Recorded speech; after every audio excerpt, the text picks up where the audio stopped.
हालामा Sindhiyana news network reporter Ejaz Ali Bugio मूजिब जीअं सिंध क़ौमी माज़ जे चेयरमैन सनान खान कुरैशी जी अॻुवाणीअ में डिजिटल आदमशुमारी, धारियनि जी आबादकारी, महांगाई मंशियात ख़िलाफ़ भेटशाह मोरीअ खां शाह अब्दुल लतीफ़ भिटाई रहमतुल्लाह जी दरगाह ताईं पंधु रैली कढी वई।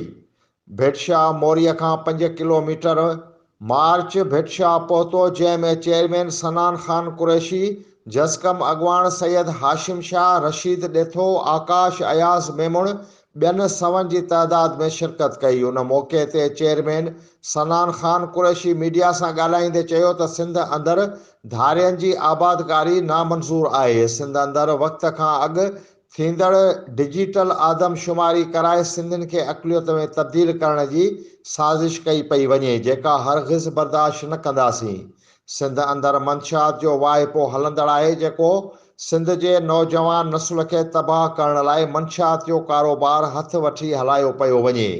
सिंध जे अवाम खे महांगाई जो अज़ाब ॾेई सिंधियुनि खे ख़ुदकशियूं करण ते मजबूर कयो पियो वञे। अहिड़ी साज़िश खे नाकाम बनायो वेंदो। हिन चयो त असां मुतालबो था कयूं त सिंध सां माटेली माह वारो सलूक बंदि कयो वञे, सिंधियुनि खे पंहिंजा हक़ ॾिना वञनि। ॿी सूरत में सॼी सिंध सरापा एहतिजाज बणिजी वेंदी।